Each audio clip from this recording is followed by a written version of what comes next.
वैसा इस वक्त खैबर पख्तूनख्वा और वफाक के दरमियान ये सिर्फ एक मसला नहीं है अमन व अमान का, बल्कि दोनों वफाक और सूबे के दरमियान टकराव का एक मूजिब बन गया है। तो अगर खैबर पख्तूनख्वा की हुकूमत चाहें तो आप उनके हवाले करने को तैयार हैं? देखिए, हम हर उस किस्म की अरेंजमेंट करने को तैयार हैं जो नुकसान से पाकिस्तान को, सूबों को और हमारी वफाक को बचाए। हमारे पास पूरी खुली, लेकिन हम ये फैसला कर चुके हैं कि ये प्राइवेटाइज होनी चाहिए। हमारे ख्याल में प्राइवेटाइजेशन बेहतर तरीका है। हमारे ख्याल में ना वफाक की हुकूमत के पास और ना किसी सूबाई हुकूमत के पास ये कैपेसिटी है कि वो किसी बिजली की कंपनी को चलाए। किसी वजीर ने बिजली की कंपनी को चलाने की ट्रेनिंग नहीं ली हुई। किसी ब्यूरोक्रेट ने, चाहे यहाँ का सेक्रेटरी हो या वहाँ का हो, यहाँ का एडिशनल सेक्रेटरी हो या जॉइंट सेक्रेटरी हो या वहाँ का हो, किसी ने सर कोई ट्रेनिंग बिजली की कंपनी को चलाने की नहीं ली हुई। हमारा काम ही नहीं है। और मैं सख्त इस चीज़ को अंदर बिलीव करता हूँ कि जिस तरह PTCL को मैंने 2002 से 5 के बीच में प्राइवेटाइज किया था और उसका फ़ायदा आज हमें मिल रहा है। कभी भी आपको टेलीकॉम सेक्टर की इश्यूज़ की किसी ने कंप्लेन नहीं की। ना MNA को कोई करता है, ना MPA को कोई करता है, ना सियासी लोगों के डेरों पे लोग आज फ़ोन का कनेक्शन लेने जाते हैं जो उस ज़माने में जनाब को याद है जाया करते थे। तो हम यही माहौल चाह रहे हैं कि बिजली की कंपनियों, सियासतदान के पास लोग कंज्यूमर क्यों आए कि मेरा मीटर ठीक करा के दो या ट्रांसफार्मर जल गया वो करा के दो। कंपनी का काम है ये। तो कंपनी जब फेल होती है तो सियासतदान के पास लोग आते हैं ना, या अफसरशाही के पास जाते हैं, या आप जैसे इन्फ्लुएंशियल लोगों के पास आते हैं कि मेरा ये काम करा दे वो काम करा दे। तो मैं इस जंजाल में से एक बहुत सेहतमंद तौर तरीके से हुकूमत को निकालना चाह रहा हूँ। अच्छा, खैबर पख्तूनख्वा हुकूमत का एक और भी दावा है कि नेट प्रॉफिट के हमारे अरबों रुपए वो वफाक के ज़िम्मे वाजिबुल अदा है, तो हमारे इन लॉसेस को उसमें एडजस्ट कर दे और हमारे लोगों को बिजली दें। सर, नेट हाइडल प्रॉफिट्स का जो मामला है, जो अब जिसको वाटर यूजेज चार्ज कहा जाता है, वो पानी को इस्तेमाल करने की एक फ़ी है जो उस सूबे को जहाँ वो डैम बनता है उनको मिलती है। उसके कोई वाजबात के ऊपर इस वक्त अंडर आर्बिट्रेशन भी हैं। वो बाकायदा एक केस है जिसकी समाअत हो रही है, शायद आर्बिट्रेटर्स उसमें जो मुकर्रर हैं वो लोग कहते हैं इस रेट से अप्लाई होना चाहिए। वफाक का क्लेम है कि वाटर यूजेज चार्जेज 1 रुपये कुछ पैसे, या हाइडल प्रॉफिट जो है वो कह रहे हैं जिस तरह बिजली की कीमत ऊपर जा रही है उसी के प्रोपोर्शन के अंदर पानी के जो यूजेज जो चार्जेस हैं वो ऊपर जाएँ। लेकिन बिजली की कीमत का ऊपर जाने का सिर्फ पानी के कीमत या फ्यूल की कीमत से ताल्लुक़ नहीं होता, उसमें और बहुत सारी चीज़ें हैं जो कैलकुलेशंस के अंदर आती हैं। तो हम सूबों के साथ बहुत एक खुली इंगेजमेंट के साथ इन नेट हाइडल प्रॉफिट्स को भी, जो कि बाकायदा मिनिस्ट्री ऑफ वाटर रिसोर्सेज का काम है, वो मेरी वजारत का नहीं है, लेकिन हम लोग बहुत स्ट्रांगली बीच में इन्वॉल्व हैं। हम लोग बिल्कुल खुली जहन के साथ तमाम सूबों के साथ उनके राइट्स के ऊपर बात करने में बिल्कुल पीछे नहीं हट रहे, और हमारा शौक़ है कि ये चीज़ों को इन्हीं 5 सालों में रिजॉल्व किया जाए इंशाअल्लाह। लेकिन ये खैबर पख्तूनख्वा के हुकूमत के साथ, उनके साथ वज़ीर दाखिला के भी मुज़ाकरात हुए, हमने समझा कि शायद मसले का हल निकल आया। उसके बाद फिर हम देखते हैं कि वज़ीर आला भी जाके फीडर खुलवाते हैं और बाकी लोग भी जाते हैं। तो ये क्या मामला है? सर, फीडर्स खुलवाने का एक तो मैं आपको ये अर्ज़ करूँ, बल्कि इन्फॉर्म करूँ जनाब के तवस्सुत से सबको, कि फीडर ज़बरदस्ती खुलवाने का पिछले जो 3-4-6 दिनों में आपने देखा टेलीविज़न की जीनत बना रह गया। कभी कोई MNA साहब जा रहे हैं, कभी कोई मेयर साहब जा रहे हैं, कभी कोई MPA साहब जा रहे हैं, कभी वज़ीर आला साहब जा रहे हैं। उसका खुलवाने का बाकायदा ग्रिड्स के ऊपर एक नुकसान हुआ है। पिछले 6 से 7 दिनों में हमें कम से कम 6 से 7 अरब रुपए का इनको बग़ैर सोच समझ के तमाम ग्रिड के फीडर्स को ऑन करने का एक हमारी इक्विपमेंट के ऊपर नुकसान हुआ है, जिसका बाकायदा तखमीना लगाया गया है, हमारे पास मौजूद है। उसके अलावा शरंगेज़ी वगैरह की वजह से तोड़ फोड़ में भी नुकसान हुआ है। उसके अलावा जो बिजली चोरी वाले फीडर हैं वहाँ बिजली देने का भी नुकसान हुआ है। तो ये सब कुछ मिला के 6 से 8 अरब रुपए का तखमीना तकरीबन है। ये जो चीज़ है ये उनकी तरफ से, आवाम की तरफ से उनके ऊपर एक प्रेशर है।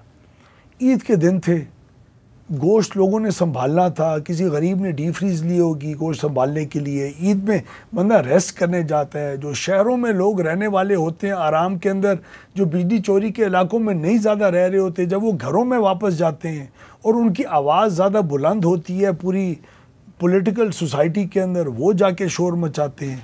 तो ये बाकायदा लॉसेस के एरिया में लोड शेडिंग उतनी हो रही थी जितनी ईद से पहले या ईद के बाद हो रही है।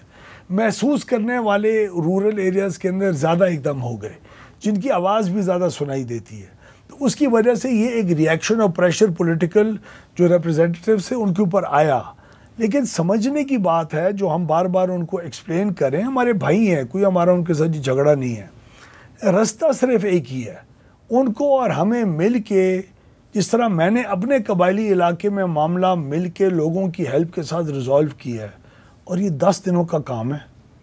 अगर हर एक इस काम के ऊपर पड़ जाए, हर इलाके का डिप्टी कमिश्नर पड़ जाए इसके ऊपर, 10-10 फीडर रोज के उठा ले, ये आपका काम 1 से 1.5-2 महीने के अंदर हल हो सकता है। ये जो नुकसान हुआ है और ये एक लिहाज से रेड चैलेंज हुई है, इसका क्या होगा?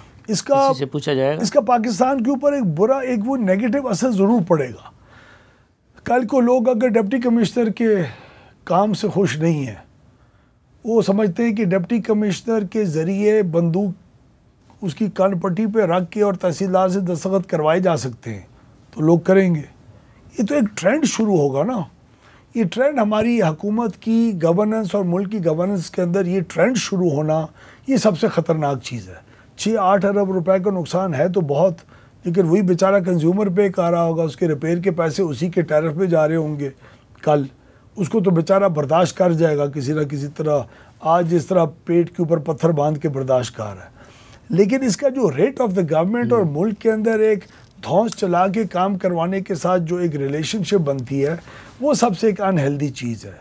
और हमने अपने भाइयों को और अपने दोस्तों के ज़रिए बीच में ये बात ज़रूर उनको बावर कराने की कोशिश की है कि ज़रूर आपकी मजबूरी होगी, लोगों का प्रेशर होगा। कसूर में भी उतना प्रेशर था, डीजी खान में भी मेरे पर उतना ही प्रेशर था, बलोचिस्तान में भी था, सिंध के चीफ मिनिस्टर साहब के ऊपर भी था, हेस्को में भी था, सेबको में भी था। लेकिन सब ने इस हद तक रिएक्ट नहीं किया जिस तरह KPK में रिएक्शन आया। लेकिन वो कतन, मैं आपको दोबारा ये बात करना चाहूँगा सलीम भाई, हो ही नहीं सकता कि 90% नुकसान करने वाला फीडर खैबर पख्तूनख्वा में और सिंध में और पंजाब में और मेरे इलाके में उसको मुख्तलिफ किसी जाविये से देखा जाए और उसको मुख्तलिफ पैमाने के ऊपर परखा जाए। इम्पॉसिबल, मेरी वजारत में ही नहीं हो सकता। लेकिन फिर वही सवाल आएगा ना कि आप अपने महकमे के लोगों के खिलाफ कार्रवाई क्यों नहीं करते? सर FIA को इन्वॉल्व किया है, पर्चे किए हैं, एक्सीएंस को सस्पेंड किया है, नौकरियों से निकाला है, और ये जो नए बोर्ड्स आजकल के अंदर ऐलान होने जा रहा है, ये किस तरह के बोर्ड होंगे? बहुत प्रोफेशनल किस्म के लोगों को रखा है जिनका इस कारोबार के साथ ताल्लुक़ है और समझ है। हाँ, ऐसे वकला रखे हैं जो इसी एनर्जी के सेक्टर के कवानीन और उनके केसेस को जानते हैं। हाँ, ताकि हमारे ऊपर जो पेनल्टीज लगती हैं, डिस्ट्रीब्यूशन कंपनीज का नुकसान होता है, वो ना हो। ऐसे लोगों को रखा है जिनको कहा गया है कि वजारत कोई इंटरफेरेंस नहीं करेगी। भाई, अपनी मर्जी से CEO फायर करो और अपनी मर्जी से CEO हायर करो, अपनी मर्जी से SDOs को निकालो और अपने कवानीन बना के जल्द अज जल्द नए नौजवान इंजीनियर्स को इंडक्ट करो ताकि तुम्हारी कंपनी की पोजीशंस में अच्छे और फ्रेश ब्लड आए। नहीं, ये बोर्ड जो है ये डिस्कोस की जगह ले लेगी। ये सर डिस्कोस को के ऊपर हुक्मरानी करेंगे ये बोर्ड। अच्छा, जो इस वक्त कानून के मुताबिक बोर्ड्स हैं, लेकिन उनके रिजल्ट्स हमें काफ़ी दिहाइयों से नहीं मिल रहे, क्योंकि कभी मेरी सिफारिश से कोई लगता था, कभी और की सिफारिश से लगता था। इस दफ़ा सिफारिशी बोर्ड नहीं है।